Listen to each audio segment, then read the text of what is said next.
My son and his wife treated me like I didn't exist for years. Then one day, he called saying, "I need my share of the family property, you owe me." I refused to give him a dime because I'm a retired machinist from Indiana. I'm 67 now. Spent most of my life working with my hands. Built things. Fixed things. Saved what I could. Never cared for fancy stuff, just wanted a quiet life and a family that loved me. That's it. My wife Joanne and I bought our land back in '83, 30 acres just outside of Lafayette. We built everything we had with sweat and time. We raised one child, our son, Brian. He was our whole world. We wanted more kids, but it just didn't happen for us, so we poured everything into Brian. He was smart from the start. Always curious. Always wanting to do more, be more. We encouraged that. Maybe too much. I worked 2 jobs to keep us afloat and save for his future. Joanne worked part-time at the library. She loved books, loved people, and she loved being a mom more than anything. She did most of the raising. I provided. I was there, but I know she gave more. Looking back, she should have gotten a better ending than the one she got. Brian did great in school. Went to Purdue on a scholarship. We were proud. Thought we'd done something right. He was the first in our family to go to college. Thought maybe he'd come back and help us expand the farm. Thought maybe he'd meet someone kind, settle close by. We dreamed of grandkids running through the cornrows, helping Joanne in the garden, fishing with me in the back pond. But college changed Brian. Every time he came back, it felt like a little less of him returned home. He started looking down at the way we lived. Said things like, "This place is stuck in 1950. Or, "Nobody lives like this anymore." At first, we laughed it off. He was young. Thought he knew everything. Then he brought Stephanie home. The moment she stepped into the house, I knew something was off. She looked around like she was holding her breath. She made comments, quiet at first, but Joanne caught them. "This is cute, like a museum." And, "Wow, no central air." She called us simple. Not to our faces, but in the way she smiled when we didn't know some restaurant she mentioned. She laughed at my hands. Said they reminded her of that woodshop teacher from middle school who smelled like dust. I still remember that one.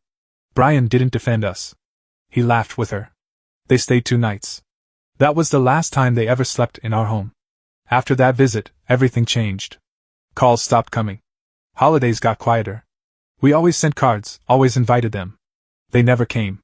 We drove up to see them a few times. They were polite. Cold. We sat on the couch while they entertained other couples in their open floor-plan kitchen. We weren't part of their new world. It was clear. Joanne cried a lot after those visits. Not openly, but I saw it. I saw the way she looked at his childhood bedroom, still clean, still full of books and trophies. I caught her once holding his baby blanket. She didn't say anything. Didn't have to. Then came 2014. Joanne found a lump. Doctors said it was cancer. Stage 3. It was already spreading. We didn't tell Brian at first. Joanne said she didn't want to bother him. By the time we told him, it was bad. I called. Told him everything. He said, "That's really tough, Dad. Let me talk to Steph. We'll see when we can come down." They never came. We went through chemo, radiation, all of it. Just the 2 of us. Our neighbors helped. The church ladies brought food. Brian sent flowers once. No note. Joanne kept saying he was busy.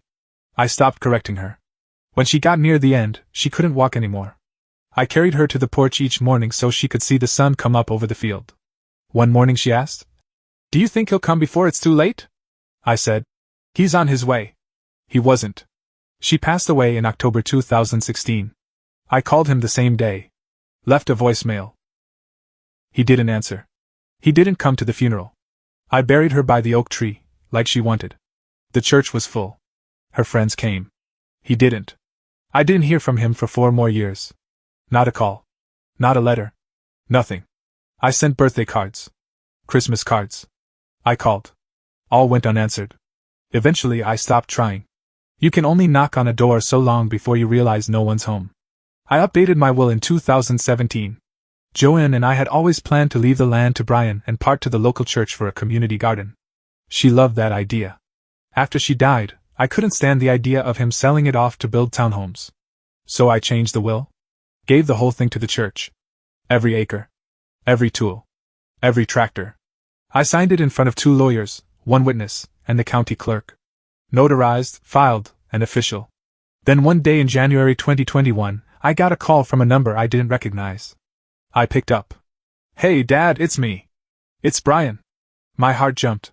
For a second I thought maybe, just maybe, he was calling to say sorry.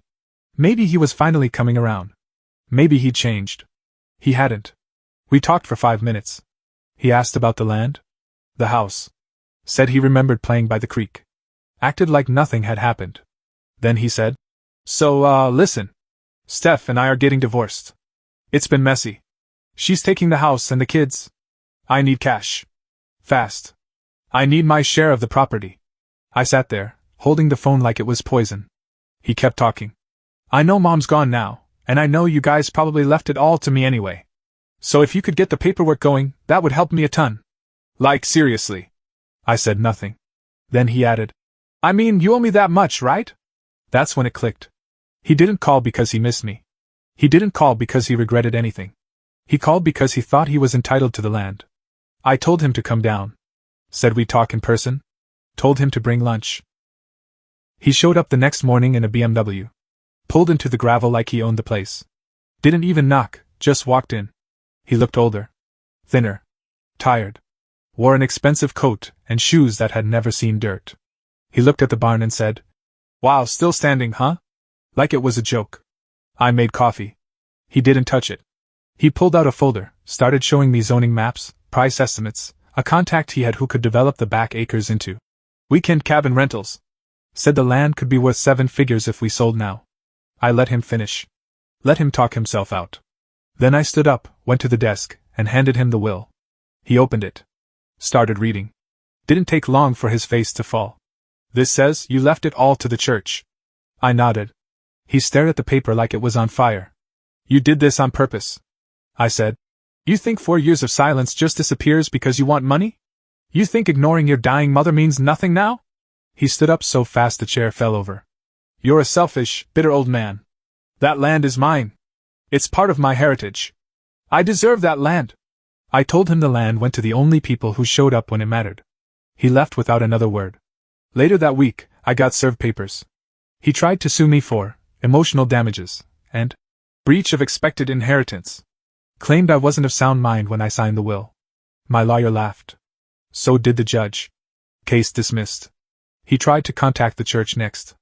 Told them it was morally wrong to accept land from a father who had cheated his own son. The pastor called me, asked what I wanted to do. I said, "Tell him to go to hell." Haven't heard from him since. But I still keep my phone on. Just in case. It was quiet for a while after the court thing ended. Months went by. Spring rolled in. The church started planting the community garden Joanne always dreamed of. Kids came by to help. Old folks brought seeds and homegrown tricks. For the first time in a long time, the place felt alive. I thought Brian was gone for good. But I should have known better. One morning, I went to town for groceries. Just the usual: eggs, flour, coffee, some meat for stew. When I got home, I noticed a car I didn't recognize parked just up the road, near the edge of the property. Silver Lexus, tinted windows, out of place. Didn't think much of it until the next day. Same car. Same spot. Different driver. Some woman, maybe mid-30s. Black sunglasses. Blonde hair pulled back tight. Sat there for an hour, then drove off. I asked around in town. No one knew her. Then things got strange. I came out one morning and found the gate to the tool shed open. It's locked every night. I'm old, but not forgetful. Tools were still there, but the latch was twisted, like someone tried to force it. I fixed it. Brushed it off. A week later, someone drove over the edge of the corn rows. Just enough to leave tire tracks and snap stalks. The land felt wrong. Watched. One night, I stayed up late. No lights. Just sat on the porch with the dogs, eyes on the tree line. Around 2 a.m., I saw flashlights. Way back near the south end. Not moving fast. Like they were surveying something. I grabbed the shotgun. Didn't point it. Just walked toward them. They ran. Left behind a surveyor's stick and a dropped cell phone. Next morning, I drove to the sheriff's office. Gave them the phone. Filed a report. Sheriff Ellis knows me, been friends since high school. He said he'd look into it. Next day he calls me, says, "You're not gonna like this. That phone? Belonged to a guy named Travis Marks. Works for a private real estate group out of Chicago. Guess who their newest client was? Brian. Turns out, Brian didn't drop it. His business partner did. The woman in the Lexus. They'd been out here behind my back, poking around the land, trying to find a way to claim it, maybe say it was still in the family name, maybe argue I was coerced by the church. I was mad, sure. But more than that, I felt sad. He didn't just want the land. He wanted to rip it out of the ground. Like none of it ever meant anything. A few days later, I got a call from Pastor Jerome. He sounded nervous. Someone showed up here. Said he's your son. Of course he did. Brian had gone to the church again. This time, not angry, calm. Polite. Like a salesman. Offered to buy the land back. For more than fair market value. Said it would be an act of reconciliation. Jerome told him no. Said the land was already being used. People were building hoop houses and garden beds. Kids were coming every weekend. Brian smiled and said, "Well, I'm not done." The pastor told him to leave. But that's not the twist. Here it is. The next morning, the church garden was vandalized. Tomatoes ripped out. Beds smashed. One of the water tanks knifed open and drained. No cameras. No proof. But I knew. And I wasn't gonna let it slide. I didn't go to the sheriff this time. I went to Milwaukee. I still had his old address. Drove 5 hours. Parked across the street. Waited. Watched his front door open. Watched him come out. Suit and tie. Talking on the phone like he owned the world. I got out of the truck. Crossed the street. Said his name. He froze. "Dad? What the hell?" I didn't yell. Didn't raise my voice. I just said, "I know what you did." He played dumb, of course. Said, "I have no idea what you're talking about." I told him about the garden. The sticks. The flashlight. The cell phone. Told him I know he sent people to snoop around. Said I knew he tried to trick the pastor with money. He didn't deny it. Didn't admit it either. Just stood there with that same blank face he had at Joanne's funeral. I told him if he came back to the land again, ever, I'd treat him like a stranger on private property. He said, "You'd threaten your own son?" I said, "No. My son died when your mother did." Walked back to the truck. Drove home in silence. I thought that would be the end of it. It wasn't. 3 weeks later, I got a letter. Certified mail. Lawyers. Brian had filed a new petition to contest the transfer of property. Claimed undue influence, emotional manipulation, religious coercion. Said I'd been manipulated by the church into giving them everything. Said he had concerns about my mental state. Asked for an evaluation. Wanted a judge to force me into a psychiatric assessment. My hands shook reading it.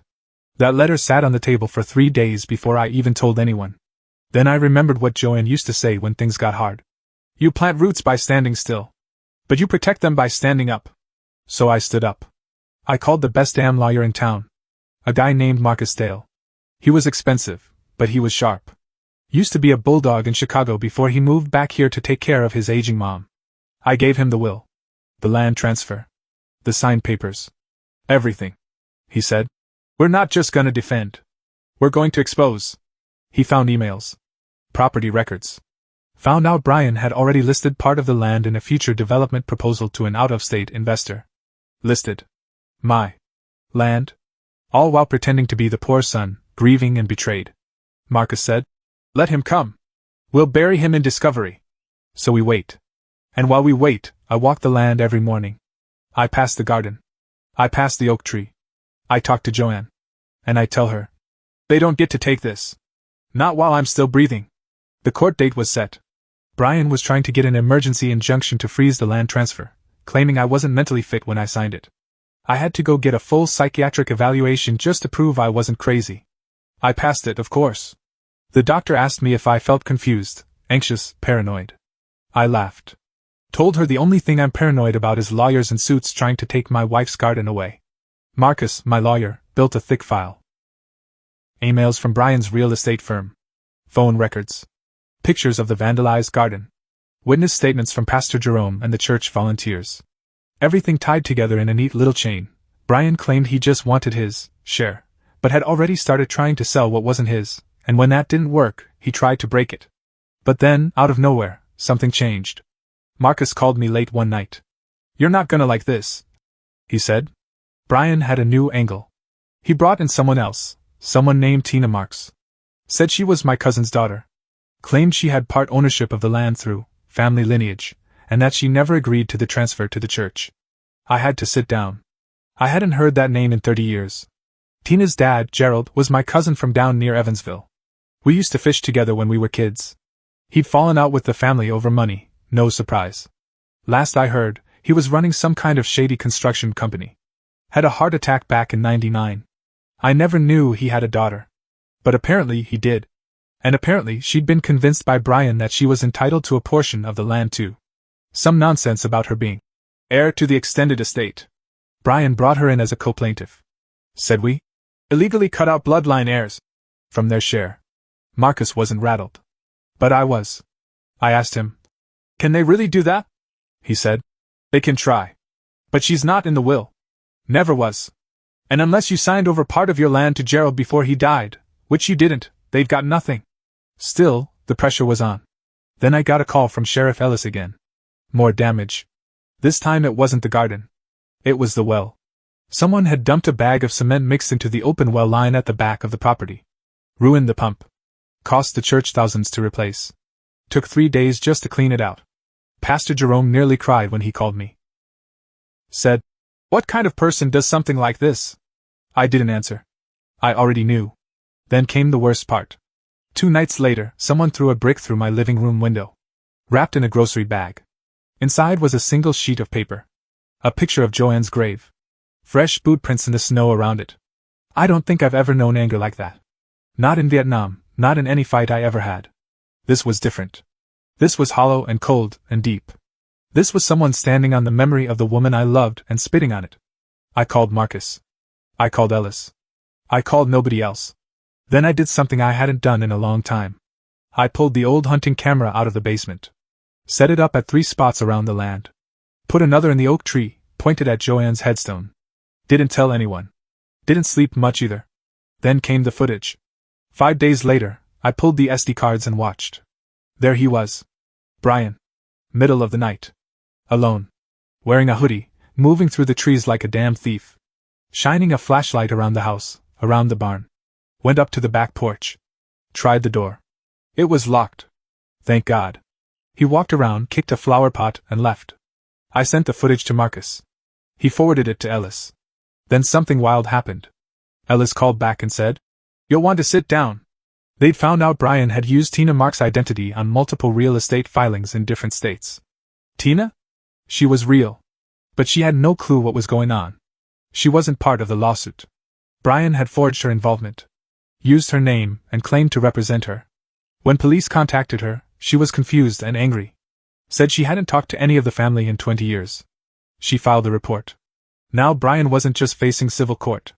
He was under investigation for real estate fraud, forgery, trespassing, vandalism, and possibly witness intimidation. Marcus said, "This could turn criminal fast." But I didn't cheer. Didn't feel good. I felt tired. That was my son. My flesh and blood. He used to sit on my shoulders at county fairs. He used to ride in the truck, singing along to Willie Nelson with his feet on the dash. Now he was doing this. To me. To his mother's memory. To people just trying to plant tomatoes and build raised beds. And it wasn't over yet. Because 2 nights ago, I got another knock on the door. Late. Too late for anyone to be visiting. I opened it with my shotgun in hand. It wasn't Brian. It was Stephanie. His ex-wife. She looked different. Older. Tired in the eyes. No makeup. Wore a big coat. Held her purse like it was armor. "Can I come in?" she said. I didn't say anything. She walked past me into the kitchen, sat down at the table like she'd been there yesterday. "I'm sorry," she said. "You need to know something." I didn't move. She took out her phone and showed me a series of emails. From Brian. To developers. To lawyers. To something called Landrise Holdings. All dated before Joanne even passed away. He'd been planning to sell the land since 2015.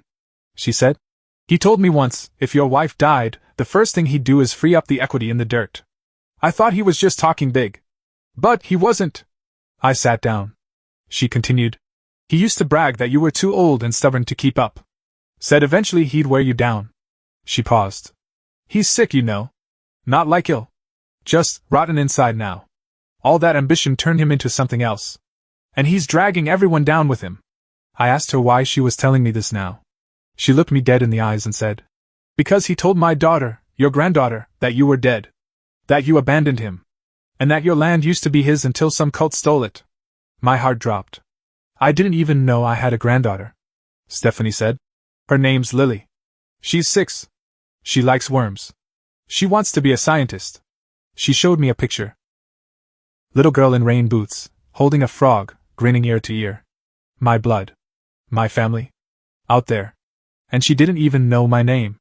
Stephanie left the next morning. But not before handing me a slip of paper with a number. "Lily's school. If you ever want to send something." She said Brian didn't know she came. Said if he found out, he'd lose his mind. I didn't know what to do with that. I stared at the number a long time after she drove off. Memorized it. I kept my head down the next few weeks. Took walks. Did some small repairs around the barn. Visited Joanne's grave every morning. I started writing letters. To Lily. Never mailed them, just wrote and saved them in a drawer. Then came the court hearing. I wore my best suit. Joanne's funeral suit. The one she bought me 15 years ago and made me promise not to die in. Marcus stood beside me like a damn wall. Calm, collected. Brian came in with 2 lawyers, slick and smug. He looked right through me. Like I was a stranger on a sidewalk. The judge didn't say much at first. Just asked, "Is there any new evidence?" Brian's lawyer stood up and said, "Your Honor, we'd like to admit Exhibit D, recordings made without our knowledge or consent, obtained from a third party." Marcus raised an eyebrow. The judge allowed it. They played a video. From a phone. Stephanie's phone. It was her conversation with me. The whole thing. Her voice saying, "He told my daughter you were dead. And he said once, when your wife dies, he'd free up the equity." Brian's face drained of color. "Objection," his lawyer barked. "This was not disclosed before proceedings. It violates privacy statutes." The judge leaned forward and said, "It's being used to show intent and motivation. Sit down." Then they played the next clip. A voicemail. From Brian. To one of his business contacts. "I just need that old man gone.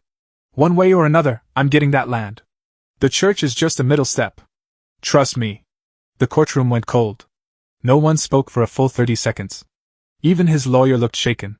Then the judge asked, "Mr. Brian, anything to say?" He stood up. Hand shaking. "Didn't look at me," he said. "It was just talk. I was angry. I didn't mean." The judge cut him off. "I don't care what you meant. I care what you did. This case is dismissed. The defendant is free to go. And you, sir, might want to speak to a criminal attorney next." Brian opened his mouth, but no words came out. I left the courtroom without looking back. But it wasn't over. That night, he showed up at my door. Again. No lawyers. No games. Just him. Red in the face. Sweating. "You think this is over?" he hissed. "You humiliated me. You destroyed my name. My business is finished. I lost everything. You think I care about that land now?" I didn't answer. He stepped closer. "You don't get to be the hero here. You left me behind. You replaced me with a church and a bunch of damn vegetables. You think she'd be proud of you?" That cut deep. "Joanne." I stepped outside, shut the screen behind me. "I didn't replace you," I said. "You walked out. We kept the door open for years. You just never walked back in." His face twisted. Anger. Regret. Maybe both. "I needed help," he said. "When Steph left, when the money dried up. I needed my father. And you turned your back." I said, "Your mother needed you. When she was dying. She asked for you every day." He looked down. Voice broke. "I couldn't watch her like that." "I did," I said. "Every damn day. And I would have given anything for her to have you there." Then he broke. He cried. For real. Not crocodile tears. He sat down on the porch steps and just let it all out. Years of it. I sat beside him. We didn't speak for a long time. Eventually he said, "What now?" I said, "That depends on you." He looked at me. Eyes bloodshot. "I don't deserve anything." "No, you don't," I said. "But maybe that little girl does." He blinked. "You mean Lily?" I nodded. He wiped his eyes and said, "She asks about you." I stared at the oak tree. The headstone under it. I wrote her letters. He stood up. "I'll give them to her. If you want." I didn't say yes. Didn't say no. He left without another word. I haven't heard from him since. That was 6 months ago. The church garden is thriving now. Kids run through the rows. Elders teach them how to plant squash and peas. Pastor Jerome added a little bench near Joanne's tree. It's my favorite place to sit. I keep writing Lily. 1 letter a week. I don't know if Brian ever gives them to her. But I keep writing. Sometimes the past doesn't close neatly. Sometimes the pain doesn't get fixed. But sometimes it's enough just to stop it from spreading. I don't know if I'll ever forgive Brian. I don't know if he even forgives himself. But I do know this, my wife wanted peace. And for the first time in a long time, I think we have a little of that now. Even if it's fragile. Even if it's just for a while.